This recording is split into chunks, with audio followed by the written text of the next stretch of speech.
Well, good morning and welcome once again to Ed's Orchids. Now I've got one or two things to do today, not a lot. I've got a bit of repotting to do, and also I've got to use the fish blood and bone on the phrags. So that'll be a bit fiddly because I've got them all on the drip system now, but they haven't been fed since last November. So we'll just have a look at them and see if the drip system is bringing them on like I thought it would do. And we might have a look at one or two things more. Well, we'll just have a look at this paphiopedilum ricteri with the drip system. There you can see it's dripping away. About a couple of drips or 3 drips every second. About 2 drips every second, which is very good. And plenty of new growth coming up there in the middle. And some more around the side. Can't see it, there it is. Some more coming up there. So I'll have to just uncouple these and give them a teaspoonful of fish blood and bone. And that's the last they'll get until November. Here's another one here, dripping away. Just a drip like that all the time. Seems to do him a power of good. Well, we'll start feeding the fish blood and bone. And in fact, I have 1 or 2 paphiopedilums on it as well. But we'll get the phrags. Just take the dripper out.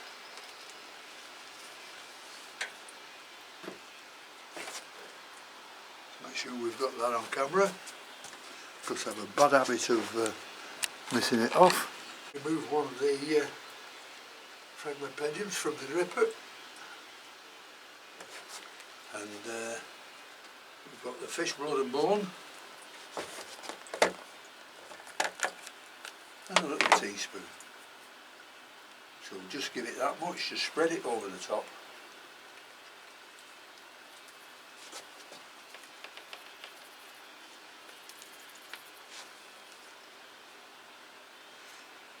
And then I'm going to water that in. I'm going to water that fish blood and bone well in, because when it's dripping it only wets one place, and as it gets inside it spreads out all over. So unless I water this in, it'll just lie on top and stay there. So we'll just get it watered in a bit. There we are. And then we'll put that back on the dripper.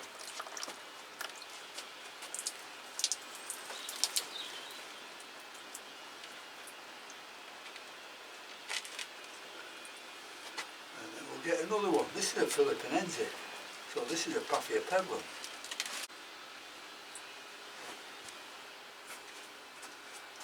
I've just taken this off the dripper, and I must have put it on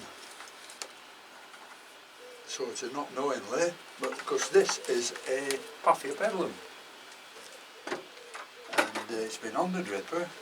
I'll get the camera and have a look.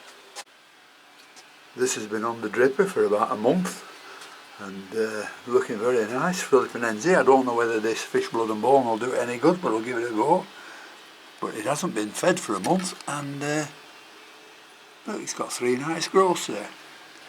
So we're going to give this some fish blood and bone and see what happens to it. Scatter it along the top. You can see it's just wet there where the drip has been.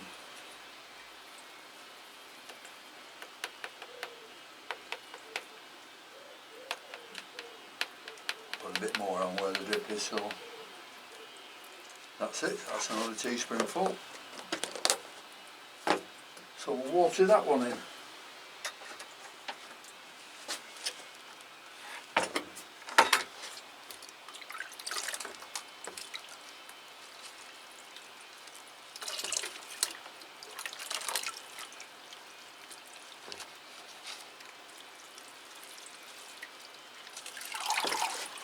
And put that back on the drip. So that's could be a bit interesting to see how the paphiopedilums turn out. Are they good or bad? Right, I've got what? I must have 30 or 40 to do like that today, so you don't want to watch me doing all that. So so what do I do now? I think I should just have a look at another one. Right, what's this? This is a grande. And this is growing very, very nice. You can see from every growth there's a new leaf coming up. And it's got 1, 2, 3 growths. I don't think there's any more new growths around the bottom. Oh yeah, there is. There's 2. One there and another one there. So I'll do with this what I've done with the others, just a teaspoonful of fish blood and bone, get it watered in, back on the drip system, and it'll stay there till November when it gets some more fish blood and bone. Well, we'll just have a look at this Phragmipedium ricteri with the drip system. There you can see it's dripping away. About a couple of drips, or 3 drips every second. About 2 drips every second, which is very good. And plenty of new growth coming up there in the middle. And some more around the side. Can't see it, there it is. Some more coming up there. So I'll have to just uncouple these and give them a teaspoonful of fish blood and bone. And that's the last they'll get until November. Here's another one here, dripping away. Just a drip like that all the time. Seems to do him a power of good. And we'll just have a look at this Angraecum sesquipedale. Yeah, beautiful roots on it, hard as iron, and the buds. Got 2 buds now facing the right way, and nice spurs on them. Absolutely beautiful. Beautiful leaves, beautiful white. Used to call them the Star of Bethlehem, the flowers, and you can understand why when you see them. And the perfume they give off at night time is absolutely delightful. This is the Bosseri version of it. The ordinary version of sesquipedale only flowers once a year, and the Bosseri can do it twice per year. So we'll see how that goes. This is the first time flowering for this plant, and I must have had it 10 years or more. And we'll just have a look at a few of the cattleyas, see how they're going on. Before I start watering, I'm just going to water them with pure RO water, nothing added. So I'm just going to do that for them today. Now let's have a look at this one. It's got some nice root growth. Some nice root growth coming there. I've taken the wires off this just a minute ago, just so I could remove this this sheath here, this dying out sheath sort of stuff. So anyhow, I've taken the wire off, but the plant's stood up nice and firmly now, so it doesn't need the wires on until it gets new growth, and then I'll put the wires back on to straighten it up again. So I'll just remove this so-called sheath here and see what it's like after that. Well, I've just removed that sheath from here, and guess what we've found underneath? A new growth.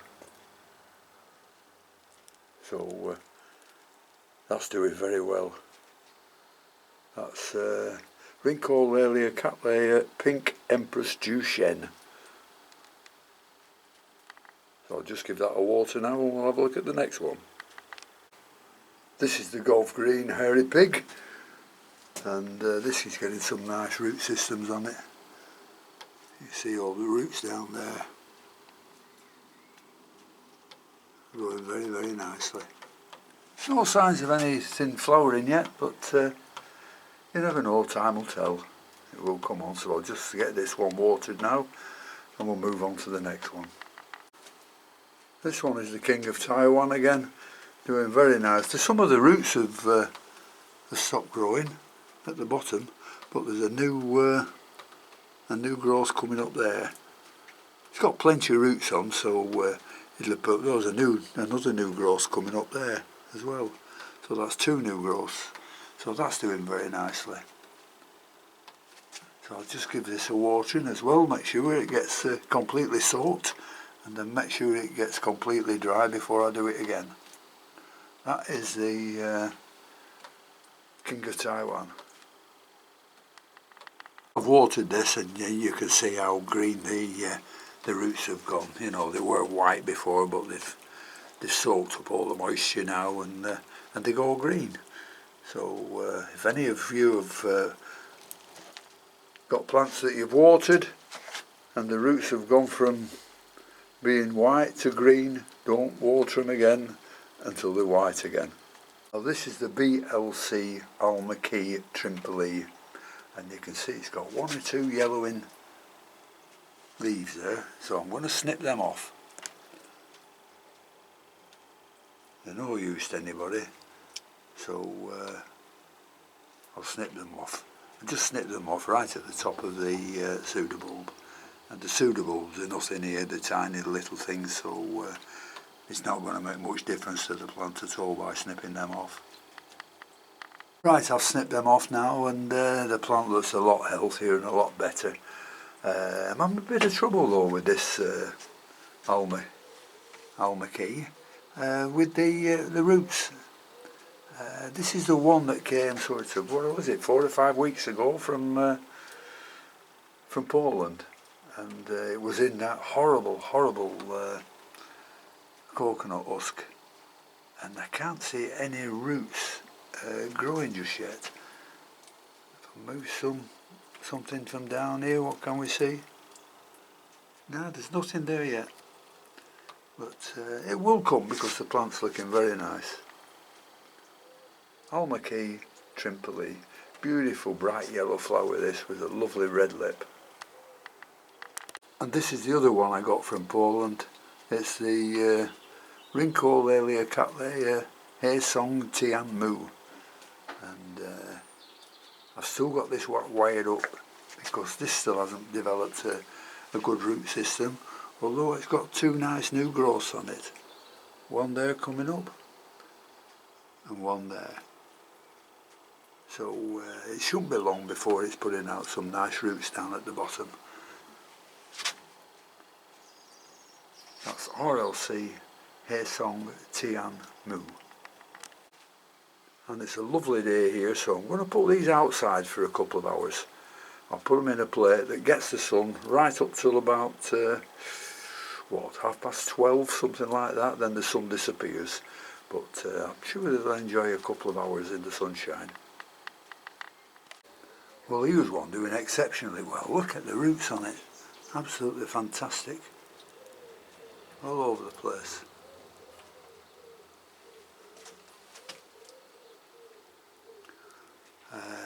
Now where's the label for this?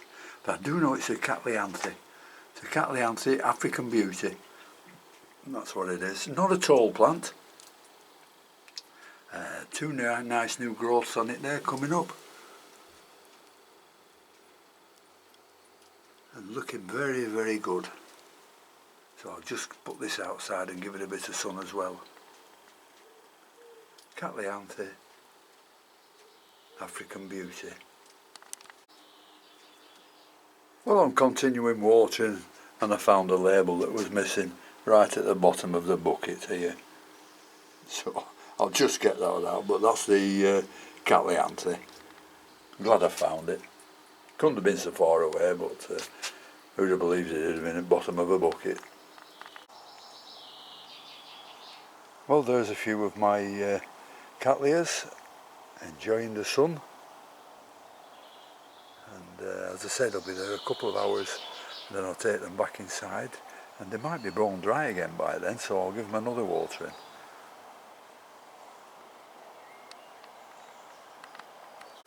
And we'll just have a look at this Angraecum sesquipedale. Yeah, beautiful roots on it, hard as iron, and the buds. Got 2 buds now facing the right way, and nice spurs on them. Absolutely beautiful. Beautiful these, beautiful white. Used to call them the Star of Bethlehem, the flowers, and you can understand why when you see them. And the perfume they give off at night time is absolutely delightful.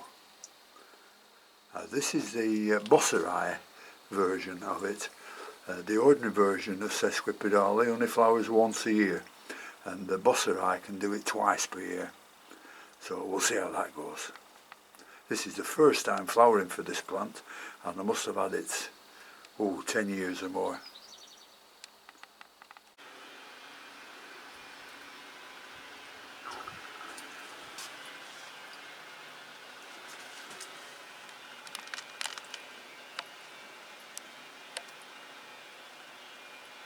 Well, I've just done 27 of them now, so that's enough for today. What's left I'll do tomorrow. And we're just having a look at the drip system again, working very, very nicely on this ambient fire. So the only thing I can say to you now is thank you very much for watching until we have a look at something else tomorrow. So until then, thank you very much for watching. Thank you to all my subscribers, and I'll see you later. Bye.